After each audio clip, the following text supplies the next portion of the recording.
I can't hear myself. Or, yo.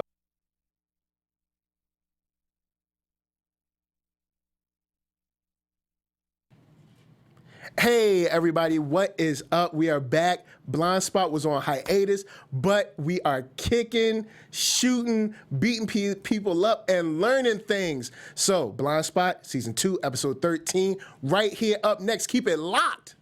You're tuning into the destination for TV superfan discussion, AFTERBUZZ TV. And now, let the buzz begin.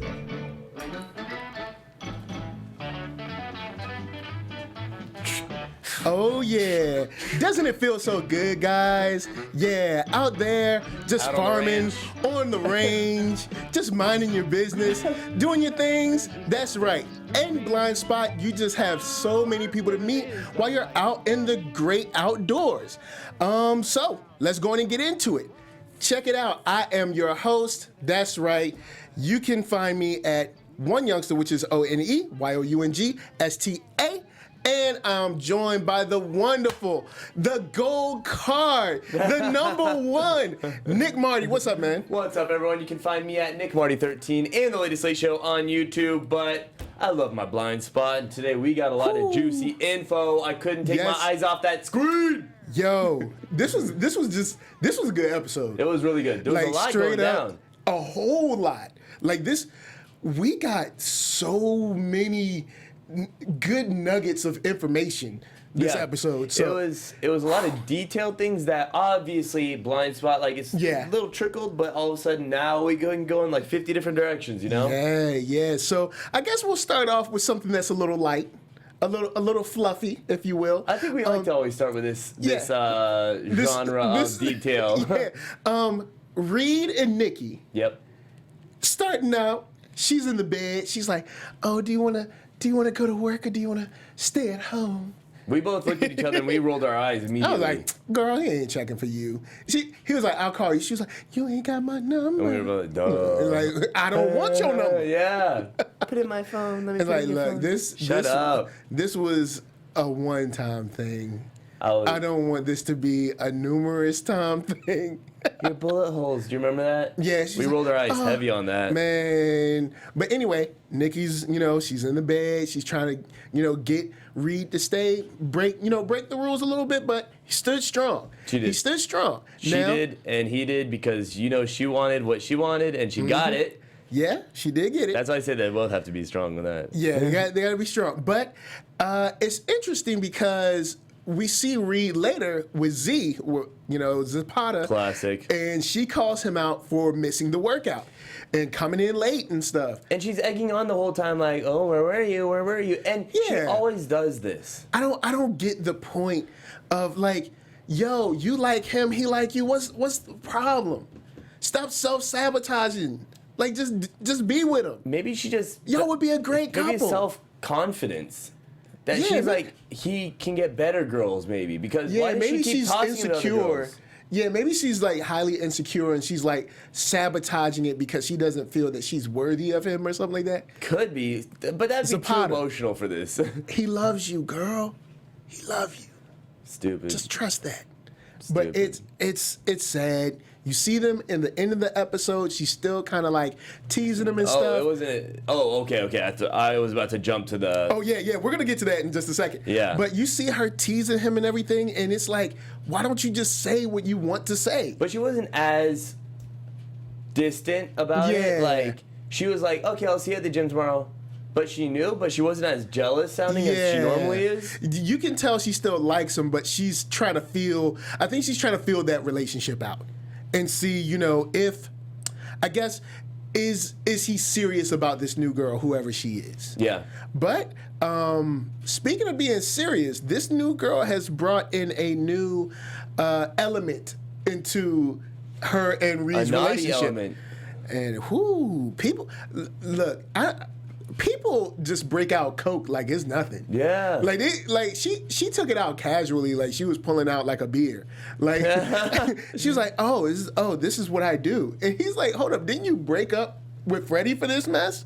And it's not, what is it called, addiction, it's for fun. Yeah, she's like, Okay. This is fun. That's how it all starts. I can stop whenever I want. That's how it starts, kids. That's how. Don't go down that slippery slope. There's 2 slippery slopes in this episode. We've been there. We're tired of it. Look, can't have. Look. There's no hope with dope. All right. True. Well said. Well said. No, I like that one. I didn't hear that in my Dare program, but I like the other poetry you got. Oh man. But moving on to something that I think really tied this episode together well about the problems that are being brought up with the government as a whole from Shepard's point of view is this mission that we go on. And we get to go on this mission with Reed and Zapata at first because Patterson finds this information about this special mission. Using Omaha, which is kind of frowned upon. And we're going to get on her in a second because Patterson she's hurt my feelings a little bit. She hurt my feelings. They brought it up in the beginning and then the end. That's why. Yeah, she kind of hurt my feelings. Yeah. And Patterson, we love you, but you got to play by the rules. So you get this cool mission that they go on. At first, it just seems like nothing. It's like, hey, look, it's just a farmer guy. What could it be? And the guy has tons of explosives, guns, all kinds of stuff. Like, he has the kind of armory that would make Rambo proud. He's making like aluminum-thick bombs? Yeah, like AFO bombs or Alpha bombs. Something. In the chat, you guys will let us know, what is it, as Alpha Nick bombs or Alpha bombs or something. It's like that. Aluminum and peroxide and I don't know, and grass and fertilizer or something. And you mix it up and, I don't know, put it in a bucket or something. And I don't know. AK-47 too. Yeah, tons of guns. And the crazy thing is how this mission comes about and who's behind it. Like, were you surprised to see that there was an actual agent that was like kind of spurring this on? I was surprised in the beginning, but then you have to think about it's not just Hollywood, but I feel like even in these real life agencies, everyone's on their own different missions, and I feel like some of them cross without knowing that they're each other's boundaries in different areas. Mm-hmm. So I wasn't surprised that maybe they were doing something that they didn't know about, and it didn't surprise me that there was a cross that they didn't know about. Yeah. The thing that real quick, Cunningham 2014, what's up, man? We see you in the chat. Nice to see you. Nice to have you here. It's crazy because this guy, like Weller said, it's entrapment. And he put these, normal people, like just regular everyday people, they were angry as they should have been, but he essentially radicalized these people. Like they went from being angry about, the pipelines going through our land, they're going to take our land and all of this stuff, but he pushed this idea of becoming like a terrorist cell. Yeah. Like he made this happen. But he said he didn't want it to get it to the violent stage. Yeah, but he's essentially, like with entrapment, you're essentially arresting them for something you made them do. True. Or pushed them along to do. These people were angry, but they were nowhere near. These were regular farmers, everyday people. They just go to work, come home, they don't really bother anybody. And he pushed them into something a little more dangerous, you know? And wait, just a little bit, but more than a little bit. The whole barn was full of explosives, but close. Maybe more than a little bit. But and you see the repercussions of something like this because the guy gets 2 people killed, 3. He got his main informant killed. All right, so 4 people. Well, I guess he got his main informant killed. She didn't blow herself up, I guess. But the two people that were riding with her died. Yeah. So that's that. Yeah, because 5. Man. 2 at the farm scene. Yeah, 2 at the farm scene. She got away.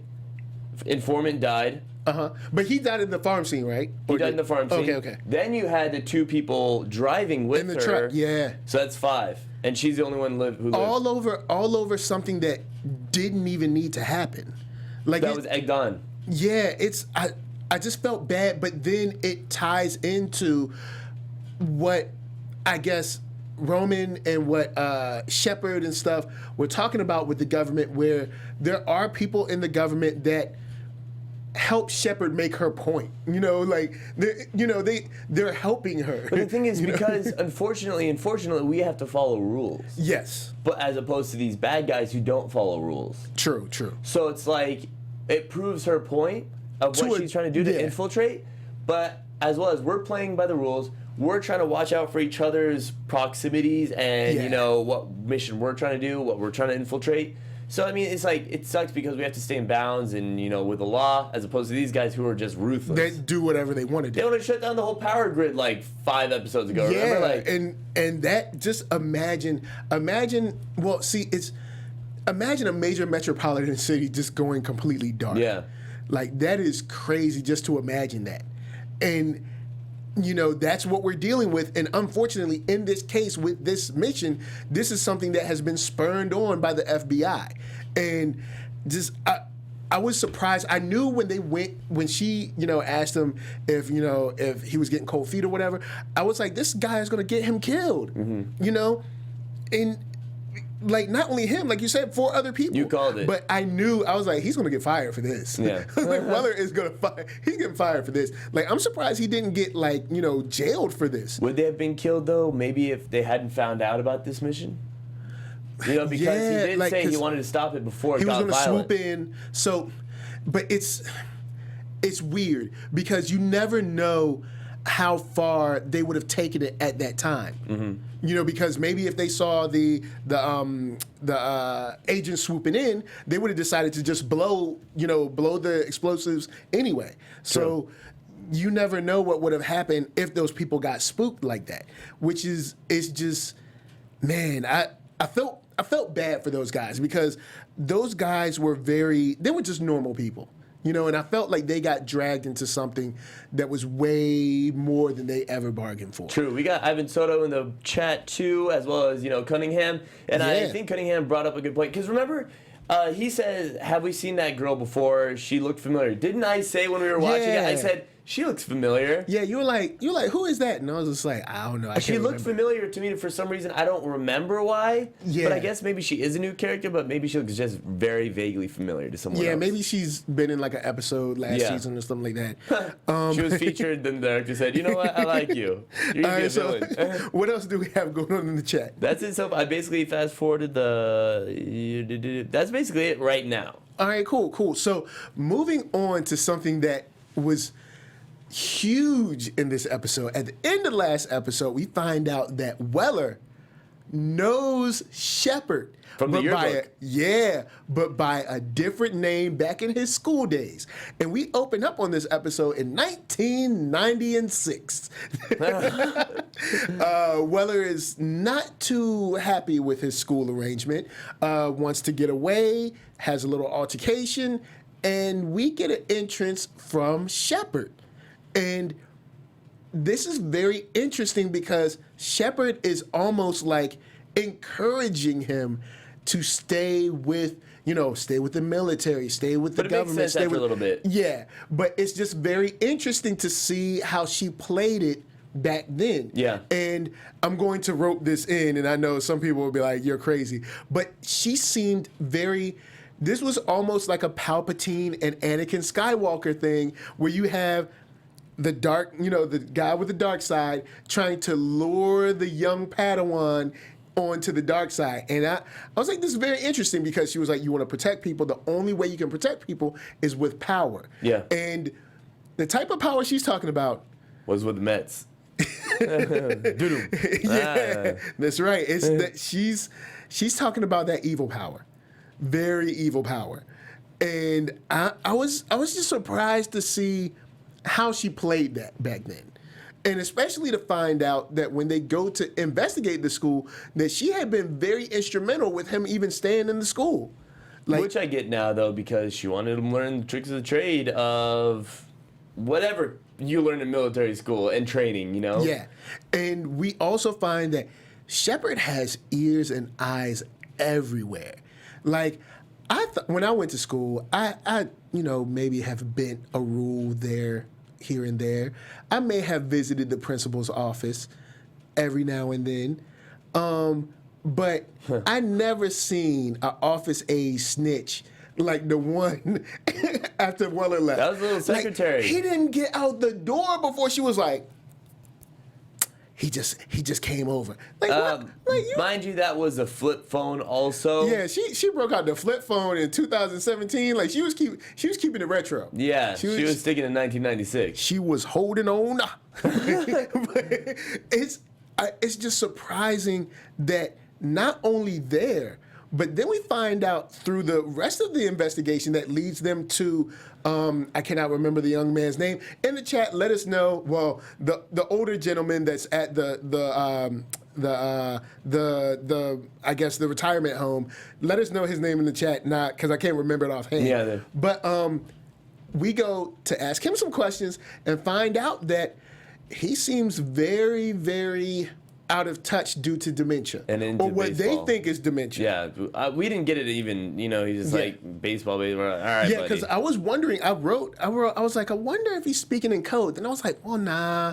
It was just like, I thought it was an actual dead end. Yeah, I thought it was a dead end too. I was like, maybe he's speaking in code. Then I was like, nah, it's nothing. Yeah, and I kind of felt bad for him because he was apparently some great guy, and now he's just sitting in a home by himself.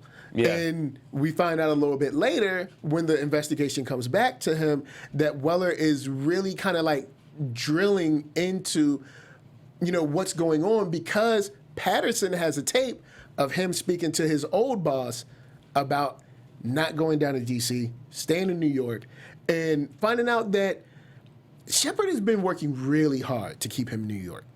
Very hard. It shows you, like, she's working so hard on, we can say on Weller, but then think about how many people she has in her hands. Yeah. Even she was talking with that one guy who we didn't know who he was in D.C. True. Who was saying, I don't want, what was Patterson's ex-lover's name? Borden. Borden. Yeah. Borden's really tough. Can you send him back to New York? And they're just... Yeah. How many people are in D.C.? Hundreds? Thousands? How many people are in New York? Hundreds? Thousands? She definitely has her hands in a lot of pies and is really orchestrating this well, which is something that is a very strong point about this episode. We get to see how powerful, Shepard is. And apparently she's got money because she bankrolled Weller's whole tuition, and she's bankrolling the guy in the retirement home. And she has a teleporter, because how did she get there from New York? But look, Ivan actually brought up a good point that we didn't even think about, so thank you for mentioning this, that the flip phone is a burner phone. Yes. So, you can use it real quick, get rid of it, I didn't even think about that. Good point. You can't be rocking the iPhone 7 if you want to snitch. Maybe she does have a 7 for like personal use. Yeah, personal use when she's like on Facebook, like, #terrorist. And then she's like, volunteer. # Shepard. # government's going down. # Met Go Mets. So it's very cool that we find out that, we're getting this speak in code about staying on the Mets. You're a Met. You can't be a National. So there's got to be something about D.C. maybe that we're going to open up to maybe in next season that Shepard wants to keep him from. But something that's extremely interesting in the midst of all this is that we get this sequence with Patterson and figuring out how Patterson has been so strong. Because we have always talked about, man, Patterson she is amazing. Patterson is a wizard. Her software abilities. Well, apparently, Patterson is not as amazing as we thought. She's still amazing. Patterson, we got love for you. Yeah. But Patterson has been tipping the scales using Omaha when Omaha is supposed to be something that's dead and buried. And I'm very interested to see where she's going to go from here, because she seemed to have a breakdown. I think do you think Borden is actually, what is the word I'm looking for? Just getting to her is kind of thing? maybe it was a shock in the beginning for the past 2 episodes, but then now it's kind of catching up to her. Because she doesn't have, like she said, she has a hand tied behind her back. So maybe she's feeling like she's being crippled, but it's like, no, you haven't been crippled. You're not supposed to be using this in the first place. And I mean, Weller is right there has to be a line because the way, and I cannot remember, in the chat, guys, let us know the name of the old program that his boss was using. But this is how this stuff happens because it's a slippery slope. She's like, oh, well, we'll just use it for Sandstorm. It's not. That's not how it's going to be. No. You'll just use it for Sandstorm. We'll have another for Snowden effect. Yeah, you'll use it for like 2 weeks just for Sandstorm. Yeah. But then you'll realize, man, I really loved it when I could use this for everything. They just capture the villain right away. Villain. I mean, we're talking about Disney now. Yeah. So now one thing I really want to see is Patterson struggling with, because it's not that she's not smart, but just struggling to solve these things without just a touch of a button. I really want to see her struggling and working hard to solve these cases and solve these tattoos and mysteries because she doesn't have the set it and forget it program of Omaha. I do feel like regarding, remember .com? Oh yeah, .com's in the house. Was it rich.com? Yep. Why do I always forget everyone's Daylight. name? Thank you, Ivan. Thank you. Oh, Daylight. Okay, that was okay. We both blinked out on the old man's name, but he's dead now, so it's like we only get to use his name once. Yeah. But like just like him, I feel like she actually used her own skills, physical mind to calculate his episode. Yeah. Like I didn't see much Omaha usage. Yeah, the Omaha I think was being used a lot on the tattoo stuff. Exactly.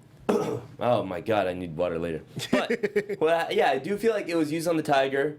Yeah. And then all the tattoos that we've been finding, and then also like Genesis 235. Yeah, 325. Yeah, it's like those. Those are what you need Omaha for, not just catching whatever. Yeah, just knowing the next step. Kind of like Weller said, that it's a very slippery slope. You get into that, and then next thing you know, you're listening to like everybody. You're listening to like every single conversation that even goes over the airwaves, and it can get very Big Brother-ish very fast. Yeah, which it did before. Yeah, which it did before. Yeah.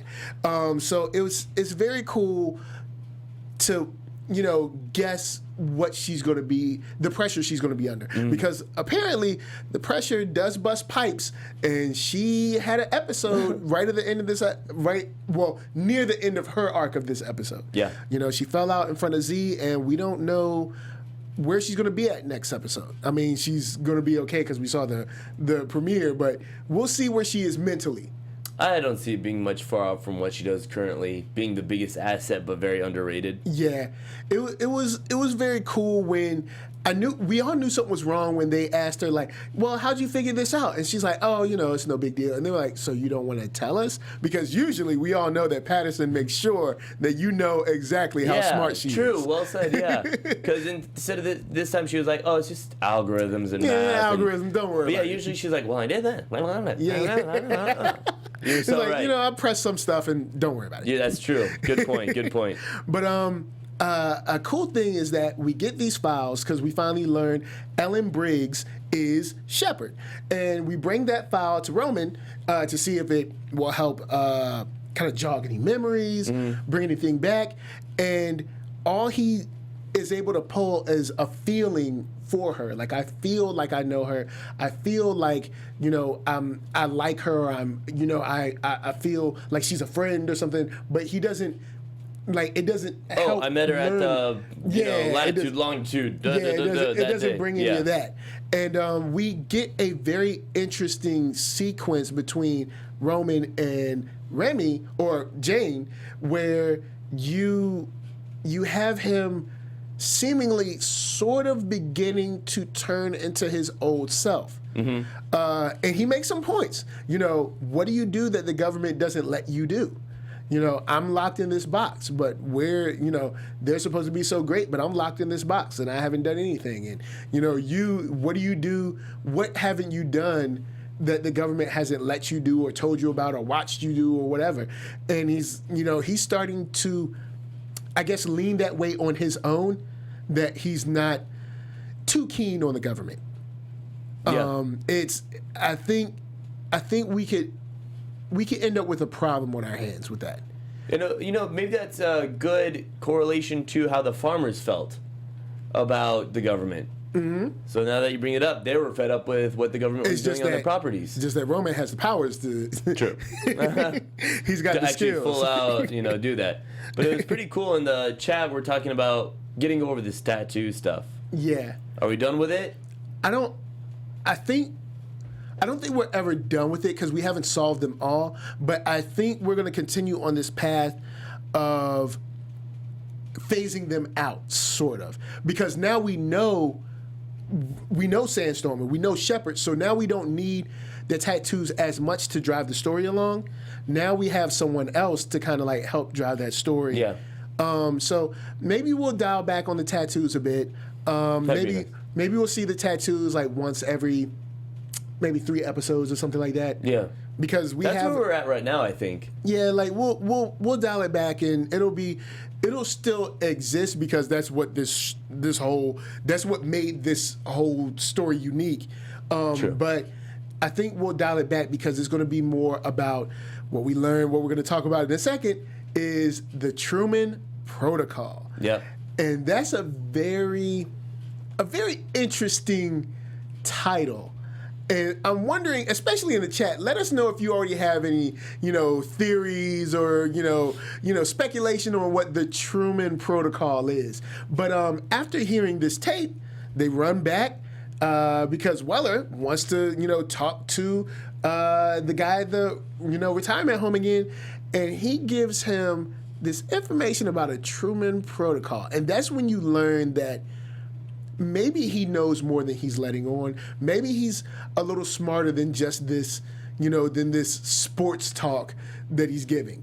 And he lures him back into his room saying, he also had he had a very good reason. Yeah. Because he was so aware that everyone could be listening. Yeah. Which they were. Yes. And when they go back to his room, Shepard was there, and I was so surprised. I did not expect Shepard to be there. I was like, this show is killing it, man. This show is still making me hype. When we saw Shepard, I was like, oh, snap, Shepard's in there. I was like, yo, run. He turned around, he got the gun butt, and when he wakes up, we get a very intimate moment. Yeah, it was... I didn't think about it too much. I know you were kind of like she rubbed his leg. She went in hard. If she had gone in 1 more inch, it would have been a little bit too deep. She rubbed him. She rubbed his knees and legs multiple times. All right. Now look. All right. Hashtag don't tell my wife for what I'm about to say. All right. Look. I know Shepard's the terrorist, right? But Shepard, don't be messing with my legs like that. All right. All right. I'm gonna just be for real. You had a crush. You know what I'm saying? I'm gonna put this badge down, you know what I'm saying, for just a little bit. But I was very surprised because, she's talking to him, and then she goes to the. I was like, oh snap! Yeah, you got hyped. You got hyped for sure. And I was like, yo, Weller, hit that. Weller, please, for me. Yo, Weller, we looking up to you, man. I was telling you, I didn't know I have the crush on Patterson. Yeah, you said, you saw Patterson on, what was it, like a Facebook Live video or something? Yeah, somewhere. I forgot where it was. She was speaking to, Blindspot fans, and I, got to see her out of character, and I was like... You're like, what? I didn't know she was just as older than she looks. Mm-hmm. She was born in 82, not saying, I'm just like... It's so crazy how Hollywood works, You're like... Just surprised you. So young. Yeah. In the show, I feel like she acts so, under, what is it called? Under level? Yeah, or underage, I guess, or you could say. No.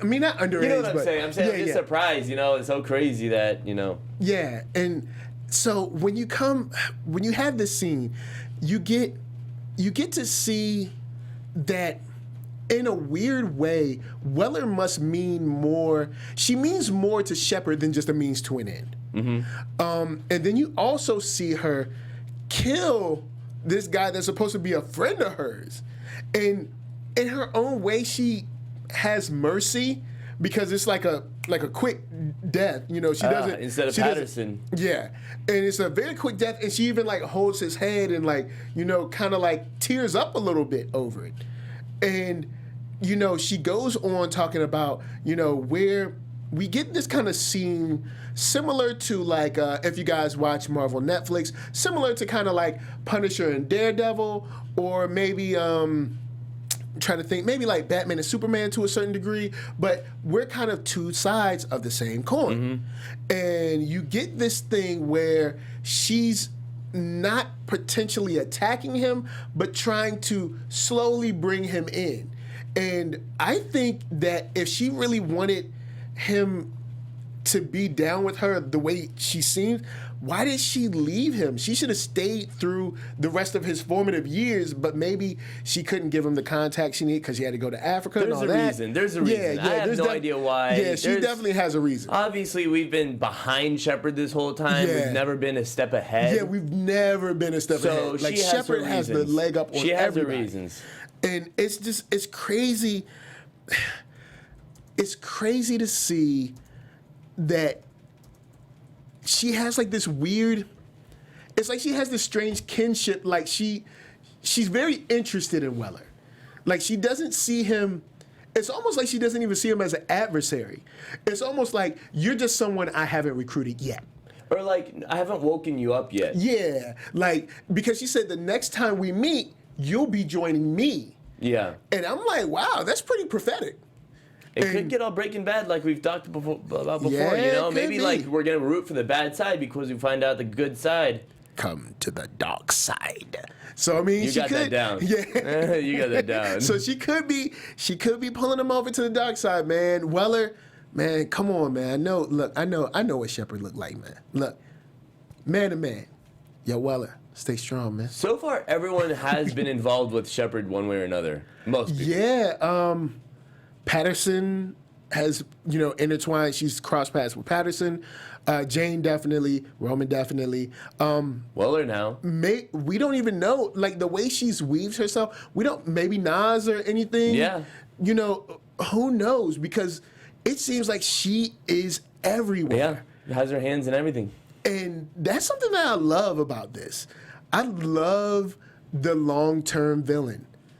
I love, like, the way they're playing Shepard out. I'm really enjoying it. Like, guys, let us know in the chat if you like how Shepard's being played up. But I'm really loving how we're not getting too much Shepard. Like, we know she's kind of like a threat, but she's not in our face all the time. We're only seeing her at her most powerful moments. Yeah. It's very interesting. But yeah, that's about it. What else? Do you have anything to... I think that's about it. This episode made me happy.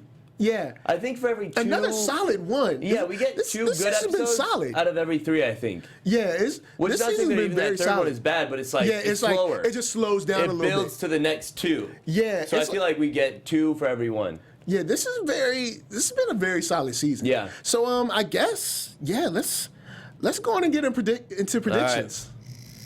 And now, your AfterBuzz TV predictions. Okay, so what do you have in mind? My prediction is I think we're gonna be going. What if they actually went to the Mets? Like there was something to do with the stadium, like blowing it up. You know what? That's very interesting. I think there might be more to the Mets than just using it as a metaphor. Yeah. So you know what? Possible. You're right. There might be. I think we're going to end up digging more into. I think we're going to start uncovering more stuff from that file because there's so many redactions. I think we're going to find out that. I think we're going to find out that Shepard was closer to Weller's family, like even his father and that's stuff. Good. Smart. I think there's going to be a connection with his father. Maybe the reason his father, acted the way he did, because even when he met and reconnected with his father, it was very, very cryptic. Like, it was very. He was still kind of guarded, even though they kind of, they made amends and all that. But I like that prediction a lot. He was still very guarded. So I'm expecting to see some more family stuff tied in with Shepard, because we're not done with how deep her web has been, spun or whatever. So. I like that prediction a lot. It could be we're gonna dive way into his family history. Yeah, like we discussed before, this is like a hitman situation. Yeah, she's been with all these guys since birth. Yeah, definitely. She's been training them up. Yeah. So real quick before we go, I gotta say that the best dress this episode, Nas in that red dress. Nas. Yeah, you mentioned that. Yeah, she was looking. I'll give you that. You're bad, girl. You was doing your thing. I was like, She looked good. I see you doing your thing. So, man, thank you guys for watching this. For everyone in the chat, from Ivan Soto, Nick Mardi, the latest Late Show. What is it? Yeah. All you guys, thanks for being in the chat. Don't forget to hit us up in the comment section because the chats do not stay. Also, hit that thumbs up, give us a like, and check us out on iTunes. Also, never forget, everywhere on AfterBuzz. But before we leave, I gotta say, I am Michael Young at One Youngster, which is ONEYOUNGSTA, and this is Mr. Nick Mardi. You can find me everywhere at Nick Mardi 13 and the latest Late Show. And you can actually see the latest Late Show in the chat right now. That's right. And don't forget to check out other shows on AfterBuzz, like The Bachelor. Yep. Like, what do we got? What The else Magicians. Weren't you on Fuller House? We're doing every show. Yeah, we got Fuller House. And you can check me out on Sleepy Hollow. Exactly. We got a bunch of shows that we cover. If you like us, you can see these friendly faces on other shows. Definitely tune into those. Yes. So we thank you for watching. Don't forget, #Blindspot, #YouBlind. And we will see y'all next week for another amazing episode of Blindspot. Catch y'all later. From executive producers Maria Menounos, Kevin Undergaro, Phil Svitek, and the entire AfterBuzz TV staff, we would like to thank you for listening to the AfterBuzz TV network. To watch or listen to other after shows and post comments or questions, be sure to visit AfterBuzzTV.com. I'm Sir Richard Wentworth, and this has been a presentation of AfterBuzz TV. Buzz you later. The views expressed herein are those of the hosts only and do not necessarily reflect the views of AfterBuzz TV or its owners or principals.